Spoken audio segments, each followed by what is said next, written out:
బోధించుచున్నాడు. ఎంత విచిత్రమండి, ఘోరముగా ఉన్నది కదా. దేవుడన్నవాడు ఇలా బోధింపతగునా? విశ్వామిత్ర వశిష్ఠ సంవాదములో విశ్వామిత్రుడు వశిష్ఠ మహామునితో ఏమంటున్నాడు వినండి. మరొక మాట చెబుతూ ఉన్నాను. నరసురాసుర యక్షగాన గంధర్వవరులందు మరియు నవ్వారల యందు బొంకని వారల బొడగాన మేము శంకరునాన ముజ్జగముల యందు.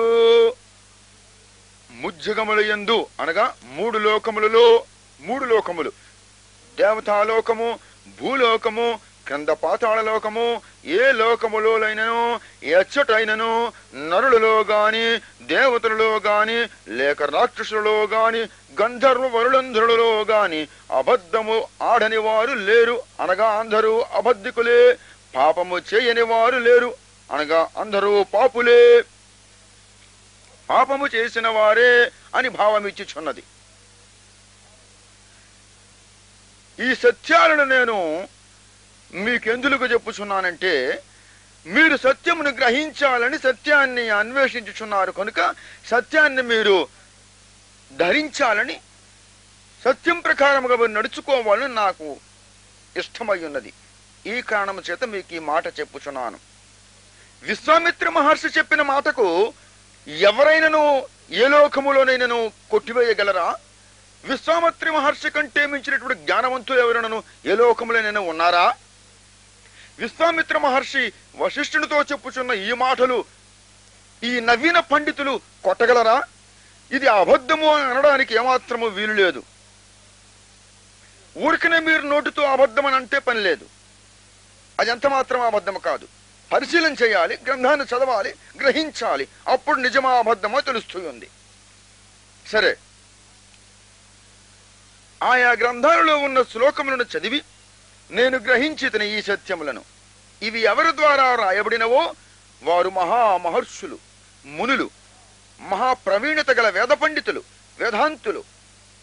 అటువంటి వారి యొక్క లేఖనములను, ఆ గ్రంథములను ఈ నవీన లోకము ఆ మహనీయులకు వారు పనికిమాలిన వారు, ఈ గ్రంథాలు పనికిమాలినవి అని అనడానికి వీలు లేదు. నేను కనుగొన్న సత్యములు వేద పాఠశాలలో ఉన్న వేదములతో ఉన్నటువంటి విషయములను మీతో నేను చెప్పుచున్నాను. ఈ దేవుళ్ళు ఏమిటి, ఈ దేవతలు ఏమిటి, ఈ లేఖనములు ఏమిటి? మనము ఈ లోకమును పూజించుచున్నాము. ఈ లోకములో ఉన్నటువంటి బాబాలను పూజించుచున్నాము, అయ్యలను పూజించుచున్నాము, స్వాములను పూజించుచున్నాము. వీరు పూజింపబడుటకు అర్హులా? వీరు అబద్ధికులు కారా? వీరికి మరణము లేదా? ఆలోచించండి ఎంతవరకు ఇందులో సత్యం ఉన్నదో. ఈ సత్యముల యొక్క వివరణ నేను పూరి జగన్నాథ మఠ పాఠశాలలో ఉన్నటువంటి ఆ యొక్క వేద పండితులతో మాట్లాడుచూ నేను వారిని ఒక మాట అన్నాను. ఏమన్నానంటే, అసత్యములైన వాటిని సత్యములని, దేవుళ్ళు కాని వాటిని దేవుళ్ళు అని ఈ లోకానికి బోధించి వాటిని లోకము చేత పూజింపజేయుచున్నాము. మనమట్లు చేయుట వలన దేవుని యొక్క ఉగ్రత మన పైన వచ్చును. దేవుడు మనకు క్షమిస్తాడా? క్షమించడు. ఇప్పటికైనా మించిపోయినది ఏమీ లేదు. మనమందరము కలిసి ఐక్యతతో ఇలా బోధించదము అని నేను అన్నాను. ఏమన్నానంటే, సత్యం బ్రహ్మ తపో బ్రహ్మ అనే ఉపనిషత్తు సూక్తికి అనుకూలముగా భారతీయులకు మనము బోధించాలి. ఇంకా చక్కగా చెప్పాలంటే, నిర్మలము నిర్వికల్పమయోనైన భావములోనే దైవత్వం ఉన్నది. ఇటువంటి భావము ఎందులో ఉన్నది? పాపము చేసినటువంటి ఈ పరమాత్మలలో ఉన్నదా? మేము పాపులము అని సాక్ష్యము చెప్పుచున్న ఈ దేవుళ్ళలో ఆ భావము ఉన్నదా? లేదు. అట్లయినచో ఈ బ్రహ్మ అంటే ఏమిటి? ఒక్క మాటలో చెప్పాలంటే సత్యమే బ్రహ్మ అనగా సత్యమే దేవుడు.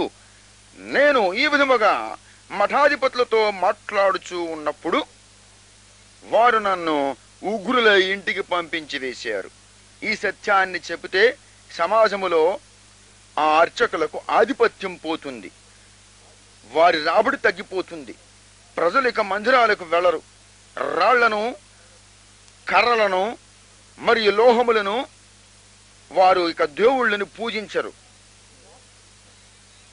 పాములను, జంతువులను, పశువులను, పక్షులను ఈ ప్రజలు దేవుళ్ళని మరికి పూజించరు. ప్రియులారా, పొట్టపోషణకు ఇదొక్కటే మార్గమై ఉన్నదా? ఎంత విచిత్రముగా ఉన్నది. ఇటువంటి అనేకమైన సమస్యలు వారికి ఎదురవుతాయని వారు నన్ను ఆ వేద పాఠశాల నుండి వెలివేసి ఇంటికి పంపించేశారు. ఇది సంగతి. పిమ్మట వారు అభిషేకము చేసి లక్ష్మీనారాయణ స్వామి వారి మఠములో నన్ను పూజారిగా అనగా అర్చకునిగా నన్ను వారు ఉంచిరి. నేను పరవస్త వంశములో జ్యేష్ఠ కుమారుని కనుక జ్యేష్ఠత్వము అర్చకత్వము చేయవలసినది. అందుకు గాను వీరు నన్ను అర్చకునిగా ఆ చోట నియమించిరి. ఆ దినములు నేను అర్చకునిగా లక్ష్మీనారాయణ స్వామి వారి ఆలయములో పనిచేస్తున్న దినములు. అక్కడ జరిగినటువంటి విషయము మీతో ఇప్పుడు చెప్పబోచున్నాను. మా వృత్తి సంబంధమైనటువంటి అనేకమైన విషయములు మేము చదివి ఆయా గ్రంథముల్లో ఉన్నటువంటి ఆయా శ్లోకములు మేము పఠించవలసిన అవసరం ఉండెను. అవి పఠించకుండా మేము మా వృత్తిని కొనసాగింపలేము. అందుకని సుమారు 7.5 సంవత్సరములు ఈ లక్ష్మీనారాయణ స్వామి వారి ఆలయములో నేను నా వృత్తి సంబంధమైనటువంటి అనేకమైనటువంటివి మా పెద్దల స్వాధీనములో అనగా మా తాతగారు, పెద్దనాన్నగారు, వారి కుమారులు, మా చిన్న తాతగారు ఇటువంటి వారి యొక్క స్వాధీనములో ఉండి వారు చెప్పుచున్న విధముగా నా యొక్క వృత్తిని కొనసాగించుచున్నాను. ఇటువంటి పరిస్థితుల్లో 7.5 సంవత్సరముల కాలము నేను గడిపితని. ఈ 7.5 సంవత్సరంలో జరిగినటువంటి విషయం ఏదంటే, నేను ఒకసారి నా యొక్క శ్లోకములు పఠించే సమయమందు ఒక శ్లోకమును చూచితిని. అది ఏ శ్లోకం అనగా సమవేదములో ఉన్నటువంటి శ్లోకము.